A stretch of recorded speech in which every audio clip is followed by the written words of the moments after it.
Hey everyone, this is Corey with Casual EDC, and today I'm going to be giving you my quick review of the Civivi Fracture. This here is a slip joint knife made by the company Civivi, which is the subsidiary of We Knives. That is their budget brand. Going to bring in our size comparison pieces here. We have the Benchmade Bug Out, wearing Flightanium's new crossfade or crosshatch, something along those lines, scales, and the 84mm Victorinox Cadet. So as you can see, it's actually a pretty big knife. As I mentioned, it is a slip joint. It's not like it magically changed. So we have a slip joint here. This is the Tanto version. It also comes in a drop point, all with different G10 color options. You're getting an overall length of 7.74 inches with a blade length of 3.35 inches. And I want to bring the Bug Out back in so you can kind of look at the blade lengths side by side. And it's not super easy to tell, but the Bug Out is about 3.3 inches in length. So it looks a lot longer, but in reality, it is not much longer than the Bug Out at all. You have a 0.10 blade stock thickness, which is nice and thin. Always appreciate that. Hollow grind on this guy. With a 4.39 inch handle, deep carry clip with recessed screws, so very nice and easy to get in and out of the pocket. Always have to love that. You have a half stop on this as well. It's kind of a weak half stop. It's got a weak spring overall. We'll get into that in just a minute after I finish this brief overview here for you. 8CR 14 MOV for the blade steel, so nothing stellar.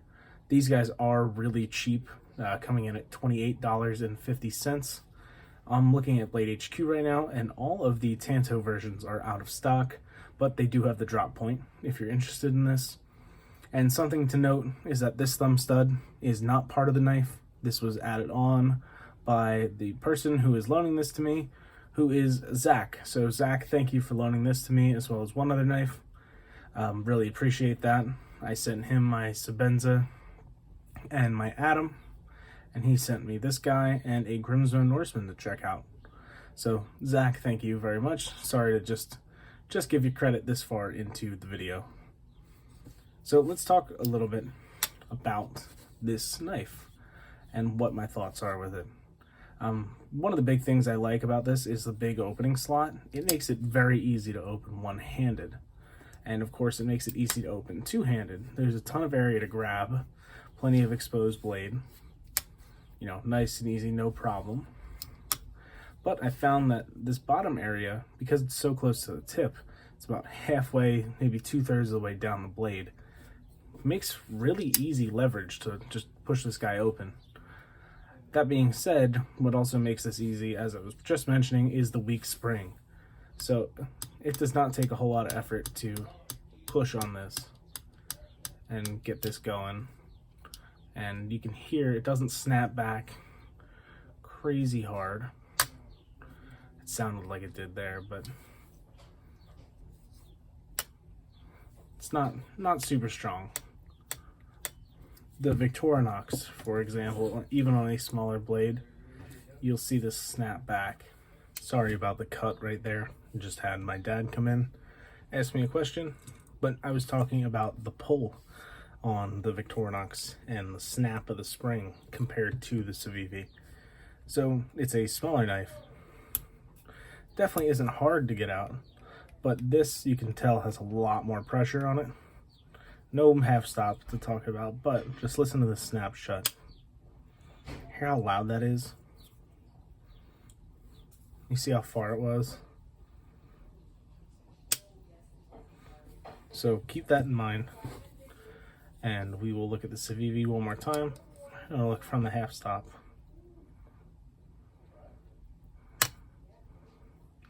It's hard to put into words and in perspective, but in hand you can totally feel the difference. That it's really just not that strong of a spring. Moving past that, the most important part of a knife, the blade. You can see we have a Tanto, as mentioned several times, hollow grind on this, so you'd expect it to come to a thin edge, but it really doesn't. It's not a great hollow grind. I think Civivi could have done a better job with this, and this actually wasn't great to cut with. Excuse me. Despite having pretty thin stock, this had a hard time getting through cardboard unless I was cutting at a pretty extreme angle. Like almost vertically. Like cutting through cardboard directly like this is difficult. If the cardboard was like this, cutting this way, it's not easy. There's a lot of drag. So typically you tilt your knife, maybe like this, to cut through it. And it was okay. Like that, I had to get very much up in this angle here to get anything clean of a cut. And this was stropped, and I didn't sharpen it or anything like that, but it's got a pretty decent edge on it. So I know it's not the edge necessarily, and I know it's way more of the geometry. And the hole, the big slot, that just is a spot for material to catch in and makes it a little harder to push this through. So that's a little unfortunate. And then the other thing is that this is not a compound grind, so you have a hollow ground tanto point, which is interesting because it's very thin. I think that'll focus for you. It's pretty thin tip. And I mean, the edge is still pretty thick behind it. So it's not great for scraping because it's not flat. So you can't lay it flat along the bevel. Excuse me. You kind of have to guess. And I was hitting points at the secondary point here and the tip while not making contact with the middle when I did a little bit of scraping with this. So that's a little bit unfortunate. I think this would have been better with a tall flat grind that didn't have these grind lines in it. I think if it was just flat ground all the way with a flat grind up here, you'd have a lot more attractive of a blade that would have performed just as well, and you could still have your opening slot and whatnot. The handle's fine. It fits good in this grip here. A little bit of a hot spot from this clip, but it's slip joint, so if you're not forcing it through anything like crazy, it really shouldn't be too much of a problem. Overall, I mean, it's a good $28 slip joint if you want a one-hand opening slip joint that is using an actual back spring and not a double detent system. That's something that you can enjoy. And sorry, you hear puppies in the background. My family just got 2 puppies. My girlfriend and I got one, and my parents got the other. So they are barking at each other, so just excuse that. But for $28, I can also get a Victorinox Cadet, which has a better spring. The steel on both of these is just okay. The Victorinox doesn't have great steel, but neither is ATR 14 MOV. But the advantage of the Cadet is nail file,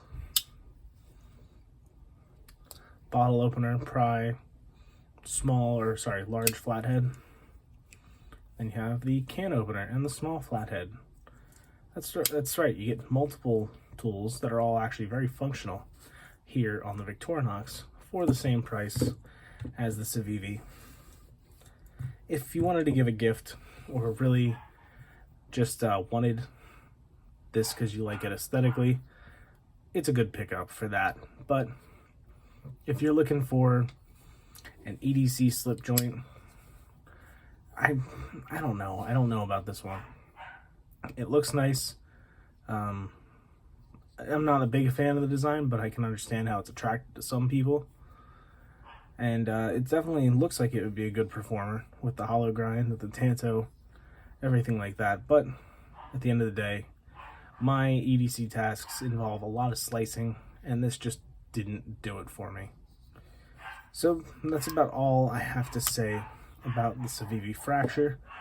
Thank you again to Zach for loading this guy out. And thank you guys all for watching, and have a great rest of your day. Take care.